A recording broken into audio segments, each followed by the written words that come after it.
میرے خیال میں وہ زانگوچ کو بچانے کے لیے آیا تھا۔ زانگوچ ہماری سوچ سے بھی زیادہ اہم نکلا۔ ہم لازمی پتہ لگائیں گے کہ اصل میں وہ کون ہے۔ ملک صاحب پوچھتا ہے، لیکن وہ ہم پر حملہ کرنے والے کون تھے سردار؟ ارطغرل غازی کہتے ہیں، الباستی۔ وہ قلعے والوں کے ساتھ مل گیا ہے۔ اس نے پہلے عالنجک کو تیر مارا تاکہ وہ بول نہ سکے۔ وہ عالنجک کو مردہ سمجھ کر وہاں سے بھاگ گئے۔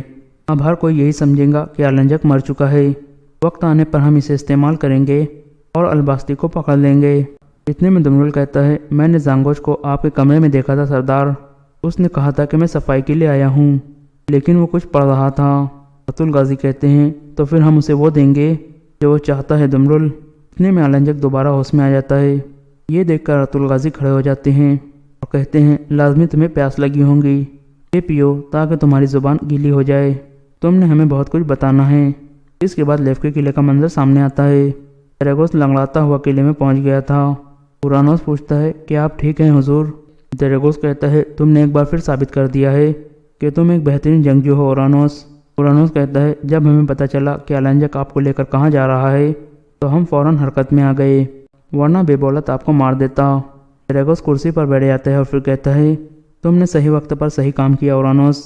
اورانوس پوچھتا ہے، اگر ارطغرل کو میری وہاں موجودگی سے شک ہو گیا تو پھر کیا ہوگا حضور؟ دیراگوس کہتا ہے، تم نے اسے صحیح بہانہ لگایا تھا۔ تم نے ارطغرل اور اس کے سپاہیوں کی جان بچائی ہے، لیکن ہم ارطغرل پر زیادہ اعتبار نہیں کر سکتے۔ وہ چیتے کی طرح ہے، حتیٰ کہ وہ خاموش بھی ہو۔ وہ سوچ رہا ہوتا ہے کہ اپنے شکار کو کیسے کھائے، لیکن اگر وہ چیتا ہے تو ہم لومڑی کی طرح چالاک ہیں۔ میں سوگوت میں دیکھوں گا کہ ارطغرل کیا سوچ رہا ہے، پھر اس حساب سے ہم حرکت میں آئیں گے۔ اورانوس پوچھتا ہے، اور بے بولت کے بارے میں کیا خیال ہے؟ دیراگوس کہتا ہے، وہ یقیناً تم پر شک میں ہوگا اور بدلہ لینے کے لیے بے چین ہوگا۔ جب وہ غصے میں یہاں آئے تو اس کا دل جیتنے کی کوشش کرنا اور اس سے ایک اور چیز کے بارے میں پتہ لگانے کی کوشش کرنا۔ اورانوس پوچھتا ہے، کس چیز کے بارے میں؟ دیراگوس کہتا ہے، الباستی۔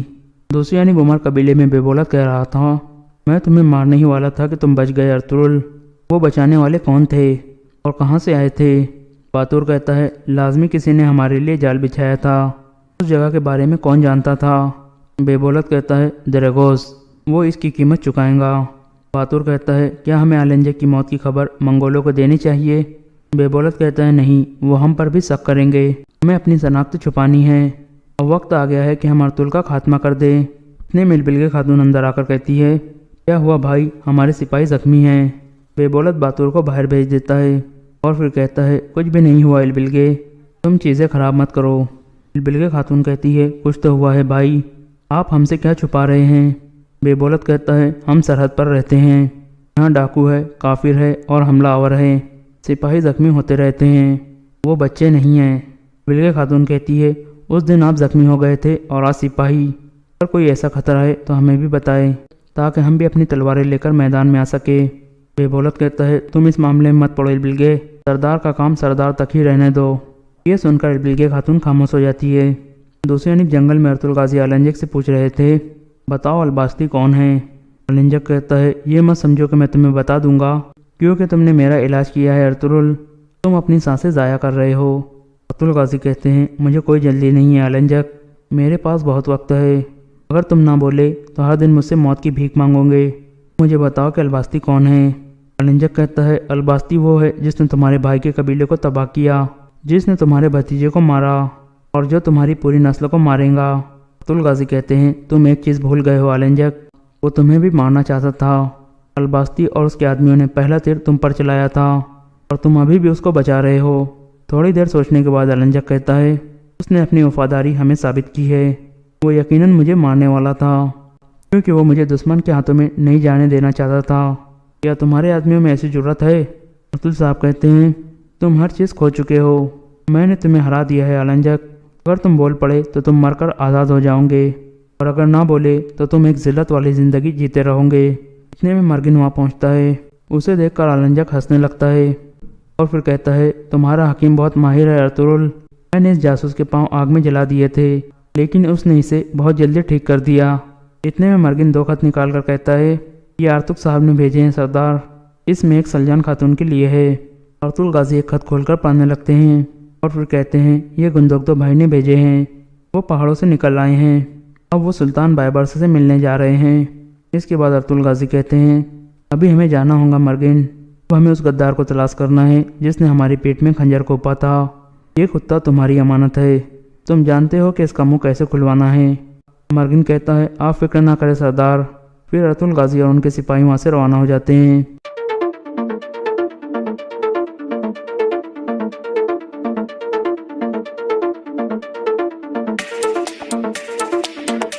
دوسری جانب سرما ایک بار پھر کائے قبیلے میں پہنچ جاتی ہے۔ حفصہ اسے خوش آمدید کہتی ہے اور پھر اسے پانی پلاتی ہے۔ اس کے بعد سرما حفصہ کو مزید بھڑکاتی ہے اور کہتی ہے اگر ایسے ہی جاری رہا تو آپ ہمارے قبیلے میں آ سکتی ہو، میں ہمیشہ آپ کی مدد کے لیے تیار رہوں گی۔ حفصہ کہتی ہے آپ کا شکریہ سرما خاتون، اپنے مشکل وقت میں میرا ساتھ دیا۔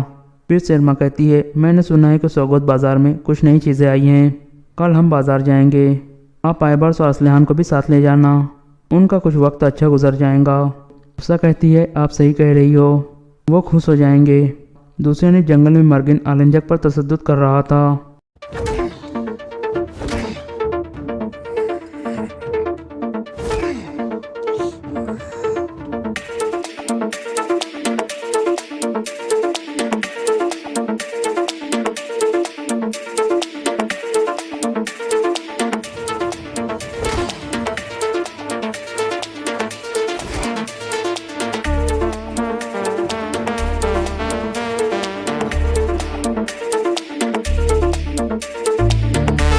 پھر آلنجک کہتا ہے یاد کرو جب میں نے تمہیں جلایا تھا، اب انتظار کیا کر رہے ہو، مجھے مار دو۔ مرگن کوئی جواب نہیں دیتا۔ پھر آلنجک کہتا ہے تم اپنے سردار سے ڈرتے ہو، اس نے تمہیں مجھے مارنے کی اجازت نہیں دی، وہ نہیں چاہتا کہ تم مجھ سے انتقام لو، تم ایک بزدل ہو۔ مرگن کہتا ہے مجھے اکسانے کا کوئی فائدہ نہیں ہے آلنجک، لیکن میں اچھی طرح سے جانتا ہوں کہ تمہیں کیسے اکسانا ہے، میں تمہاری تذلیل کروں گا۔ یہ کہہ کر وہ آلنجک کے کوڑے کی طرف بڑھتا ہے۔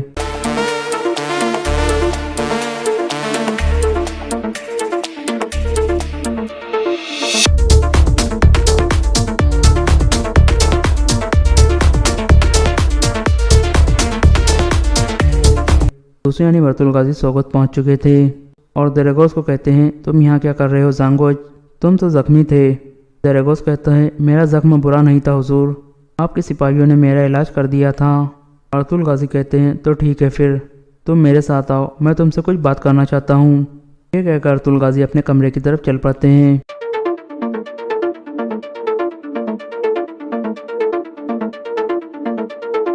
پھر ارطغرل غازی کہتے ہیں تم نے اپنی ذمہ داری اچھی طرح سے نبھائی ہے گھنٹی والے، تم نے خود کو خطرے میں ڈال کر بھی آلنجک کو میرے بارے میں نہیں بتایا۔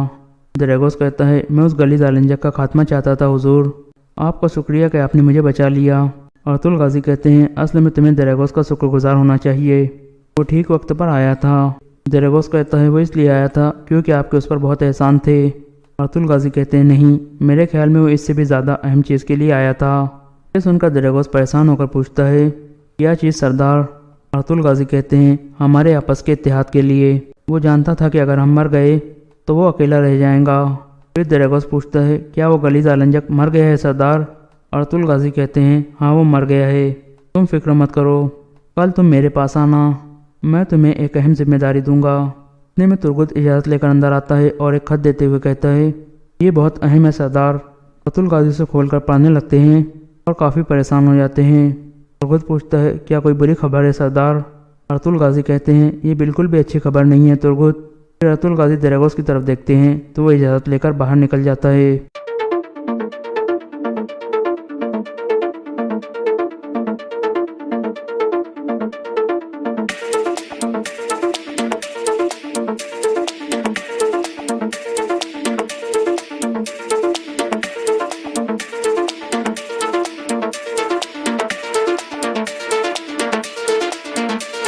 باہر آ کر وہ دل میں کہتا ہے اس خط کی وجہ سے ارطغرل اتنے غصے میں کیوں آ گیا، مجھے لازمی پتہ لگانا ہوگا کہ اس خط میں کیا ہے۔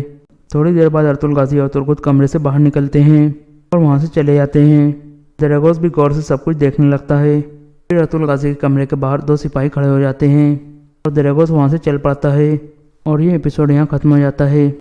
Story of Sultan Jalal Uddin Muhammad Khwarazm Shah part 28۔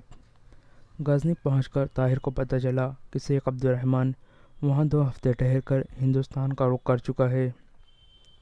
Ghazni کے ایک تاجر نے جس کے ساتھ شیخ کے کاروباری تعلقات تھے یہ بھی بتایا کہ شیخ موجودہ دور میں صرف مدینے کو محفوظ سمجھتا تھا اور اس نے یہ خیال ظاہر کیا تھا کہ وہ عنقریب بچوں کو مدینے پہنچا دے گا۔ طاہر کے لیے اطمینان کافی تھا کہ وہ خطرے سے بہت دور ہے۔ اس کی تمام توجہ اب جنگ کی طرف مبذول ہو گئی۔ غزنی کی مسجد میں چند تقریروں کے بعد اس نے لوگوں میں ایک نئی روح پھونک دی۔ افغانستان کے علماء پہلے ہی جہاد کا فتویٰ دے چکے تھے۔ اب وہ طاہر کے اپیل پر دور دراز کا دورہ کر کے لوگوں کو جہاد پر آمادہ کرنے لگے۔ ایک جمعہ کو طاہر کے بعد عبد الملک نے بھی تقریر کی۔ اس کی تقریر جس قدر مختصر تھی اسی قدر مؤثر بھی تھی۔ اگلے دن سلطان نے غزنی کے چیدہ علماء کے دو وفد بنا کر طاہر اور عبد الملک کو ان کے ساتھ آس پاس کے علاقوں میں جہاد کی تبلیغ کے لیے بھیج دیا۔ غیور افغان جہاد کی دعوت پر لبیک کہتے ہوئے جوک در جوک سلطان کی فوج میں شامل ہونے لگے۔ اس دورے میں طاہر عبد الملک سے زیادہ کامیاب رہا اور اس کی وجہ ایک تو اس کی قوت بیانی تھی اور دوسری وجہ یہ تھی کہ اس کے پاس ایک ایسے مجاہد کی تلوار تھی جس کی بہادری کی داستانیں ان کے دلوں پر نقش تھی۔ افغان دنیا اسلام کے ہر جلیل القدر سپاہی کو اپنا عزیز دوست خیال کرتے تھے۔ سلطان جلال الدین نے اپنی قوت کا اندازہ لگانے کے بعد چنگیز خان کو، جو ان دنوں تالقان میں موجود تھا، چند تاتاری قیدیوں کی معرفت یہ پیغام بھیجا: تم نے بے خبری کی حالت میں ہم پر حملہ کیا، تم نے طاقت سے زیادہ عیاری اور مکاری سے ہمارے شہر فتح کیے، تمہارے سپاہی ایک مدت سے میری تلاش میں سرگردہ ہے، میں اس وقت افغانستان میں ہوں اور تمہیں مقابلے کی دعوت دیتا ہوں۔ تمہارے سپاہی ایک مدت سے میری تلاش میں سرگردہ ہے، میں اس وقت افغانستان میں ہوں اور تمہیں مقابلے کی دعوت دیتا ہوں، اور تمہیں یقین دلاتا ہوں کہ اس دفعہ تمہاری تلواروں کے سامنے بے کس عورتوں اور بچوں کی گردنوں کے بجائے تلواریں ہوں گی، اگر ہمت ہے تو مقابلے کے لیے آ جاؤ۔ چنگیز خان نے سیگی توتو کو ایک زبردست فوج کے ساتھ سلطان جلال الدین کے مقابلے کے لیے بھیج دیا۔ سلطان نے غزنی سے چند کوس آگے نکل کر اس کا مقابلہ کیا۔ 3 دنوں تک گھمسان کی لڑائی ہوتی رہی۔ ترکوں اور افغانوں نے ایک دوسرے سے بڑھ چڑھ کر بہادری کے جوہر دکھائے۔ چوتھے دن تاتاریوں کے پاؤں اکھڑ گئے۔ سلطان کئی کوس تک ان کا تعاقب کرنے کے بعد انہیں گھیر کر ایک ایسے علاقے میں لے آیا جہاں تنگ پہاڑی راستے پر اس نے اپنے بہترین تیر انداز بٹھا رکھے تھے۔ سیگی توتو کی بہت تھوڑی فوج یہاں سے بچ نکلنے میں کامیاب ہوئی، لیکن سلطان نے اس کا پیچھا نہ چھوڑا اور دریائے کاہل تک تعاقب کیا۔ سیگی توتو نے دریا میں کود کر جان بچائی۔ تیروں کی بارش میں جب وہ دوسرے کنارے پر پہنچا تو اس کے ساتھ صرف 8 آدمی تھے۔ افغانستان میں جلال الدین کی اس فتح کی خبر بجلی کسی تیزی کے ساتھ پھیل گئی۔ چنگیز خان کو اس شکست کی خبر کے ساتھ ہی یہ خبر بھی ملی کہ وہ کوہ ہندوکش سے لے کر مراکش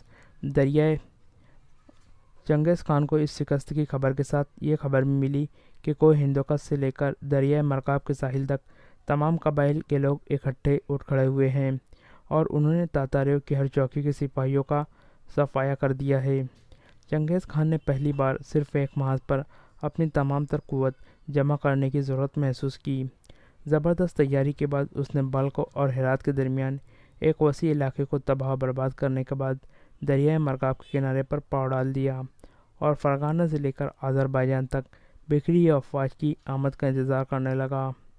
لیکن یہ پہلا موقع تھا کہ چنگیز خان کو اپنی فتح کا پورا یقین نہیں تھا اور اسے یہ خدشہ تھا کہ اگر اسے شکست ہوئی تو مفتوحہ ممالک کے تمام وہ لوگ جو ابھی تک تاتاریوں کے مظالم کی وجہ سے سہمے ہوئے ہیں اس کے خلاف اٹھ کھڑے ہوں گے اور جلال الدین زمین کے آخری کونے تک اس کا تعاقب کرے گا۔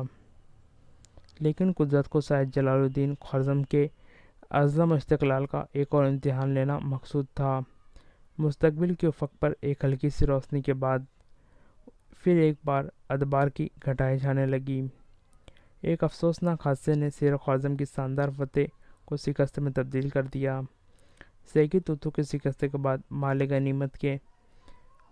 غنیمت جو ہاتھ میں آیا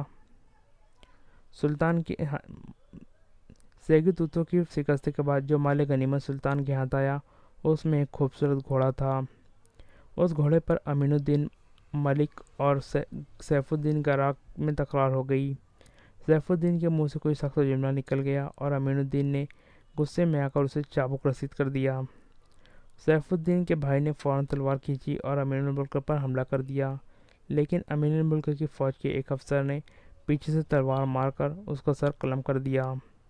فوج کے دو بہادر سرداروں کے درمیان جنگ ناگزیر ہو چکی تھی۔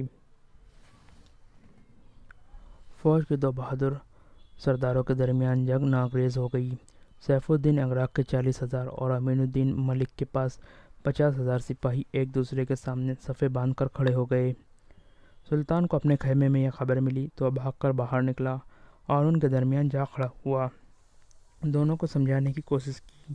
افغانستان کے ملک اور علماء بھی ان دونوں افواج کے درمیان قطار باندھ کر کھڑے ہو گئے۔ سلطان کے حکم پر امین الدین ملک نے معذرت خواہی کے لیے تیار ہو گیا، لیکن سیف الدین کے لیے اپنے بھائی کا قتل معمولی بات نہ تھی۔ اس کا پہلا اور آخری مطالبہ یہی تھا کہ امین الملک کو اس کے حوالے کیا جائے۔ سلطان کو ایک طرف یہ احساس تھا کہ امین الملک پر سختی کی گئی تو اس کے 50,000 سپاہی اس کا ساتھ چھوڑ کر چلے جائیں گے، اور دوسری طرف سیف الدین کے ناراض ہو جانے کی صورت میں اسے 40,000 ترکوں کے بگڑ جانے کا خطرہ تھا۔ مصالحت کی تمام کوششیں ناکام ثابت ہوئی۔ سیف الدین کو سلطان کی نیت پر اس لیے بھی صبح ہوا کہ امین الملک اپنی لڑکی سلطان کے عقد میں دے چکا تھا۔ اس نازک موقع پر نہ علماء کی منتیں کارگر ثابت ہوئی، نہ طاہر اور عبد الملک کی تقریروں کا کوئی اثر ہوا۔ سیف الدین نے صاف الفاظ میں کہہ دیا تھا، ہم تاتاریوں کے مقابلے میں سلطان کی مدد کے لیے آئے ہیں، سلطان کے قصور سے بے عزتی کروانے کے لیے تیار نہیں۔ چنانچہ رات کے وقت اس نے اپنے 40,000 سپاہیوں کے ساتھ کرمان کی طرف کوچ کر دیا۔ سلطان کا ایک مضبوط بازو ٹوٹ گیا۔ جلال الدین کے لشکر میں پھوٹ کی خبر سنتے ہی چنگیز خان باد و بارہ کی طرح غزنی کی طرف بڑھا۔ سلطان نے غزنی کے کئی منازل آگے جا کر پاؤں ڈال دیا اور چنگیز خان کے راستے کی ہر پہاڑی، ہر گھاٹی اور ہر درے اور ہر ندی کے پل پر چھاپہ مار سپاہیوں کے پہرے بیٹھا دیے۔ چنگیز خان کے ساتھ ایک بے پناہ قوت تھی۔ وہ راستے کی ہر مشکل پر قابو پاتا، مزاحمت کی ہر چٹان کو سرنگو کرتا اور قدم قدم پر اپنی سپاہیوں کے لاشوں کے انبار چھوڑتا ہوا آگے بڑھ رہا تھا۔ جلال الدین کے چھاپہ مار سپاہی اچانک کسی پہاڑی پر نمودار ہوتے اور اس کے فوج کے کسی حصے پر تیروں کا مہ برسا کر غائب ہو جاتے۔ جلال الدین کسی ایک میدان میں فیصلہ کن جنگ لڑنے کا فیصلہ نہ کر سکا۔ چنگیز خان کی ٹڈی دل افواج کے ساتھ اس کے معمولی لشکر کو کوئی نسبت نہ تھی۔ دوسرے 40,000 ترکوں کے نکل جانے سے اس کے نئے ساتھیوں کے حوصلے پست ہو چکے تھے۔ صرف 15-20,000 سپاہی ایسے تھے جن کے متعلق اسے یقین تھا کہ وہ فتح و شکست سے بے نیاز ہو کر آخری دم تک لڑیں گے۔ باقی فوج کے متعلق اس کا خیال تھا کہ وہ ایک بار پسپا ہونے کے بعد پیچھے مڑ کر بھی نہ دیکھیں گی۔ اس نے فوج کا بیشتر حصہ امین الملک اور تیمور ملک کے سپرد کیا اور اپنے پرانے جانصاروں کے طوفانی دستوں کے ساتھ آگے بڑھ کر چنگیز خان کی فوج کے ہر اول کو شکست دی اور تقریباً 5,000 سپاہی تحریک کر ڈالے۔ جب چنگیز خان ہر اول کے سالاروں کو لعنت ملامت کر رہا تھا تو اسے ایک خبر ملی کہ جلال الدین کے طوفانی دستوں نے پہاڑیوں کے عقب سے ایک لمبا چکر کاٹ کر عقبی دستوں پر حملہ کر دیا ہے اور رسد کا بہت سا سامان لوٹ لیا ہے۔ مٹھی بھر جماعت کے ساتھ سلطان جلال الدین کی ان کامیابیوں نے اس کی فوج میں پھر ایک نئی روح پھونک دی، لیکن تاتاریوں کی قوت کا صحیح اندازہ کرنے کے بعد سلطان جلال الدین نے یہ فیصلہ کیا کہ دریائے سندھ تک پیچھے ہٹتا جائے گا اور اس دوران میں اسے ایک تو مزید تیاری کا موقع مل جائے گا، دوسرے عقب سے چھاپہ مارنے والی فوجیں آگے آئے دن تاتاریوں کے نقصان میں اضافہ کرتی رہیں گی، اضافہ کر کے انہیں پہاڑوں کے اس لامتناہی سلسلے میں اور آگے بڑھنے کا فیصلہ تبدیل کرنے پر مجبور کر دیں گی، اور اس پسپائی کی صورت میں چنگیز خان کا انجام سیگی توتو سے مختلف نہ ہوگا۔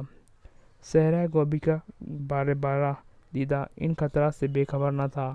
اسے معلوم تھا کہ شیر خوارزم اسے اپنی خطرناک کچھار میں لا رہا ہے، لیکن آگے بڑھنے کے بجائے پیچھے ہٹنا زیادہ خطرناک سمجھتے ہوئے اس نے قدم قدم پر سخت ترین نقصانات اٹھائے اور اس کی پرواہ نہ کرتے ہوئے اپنی رفتار تیز کر دی۔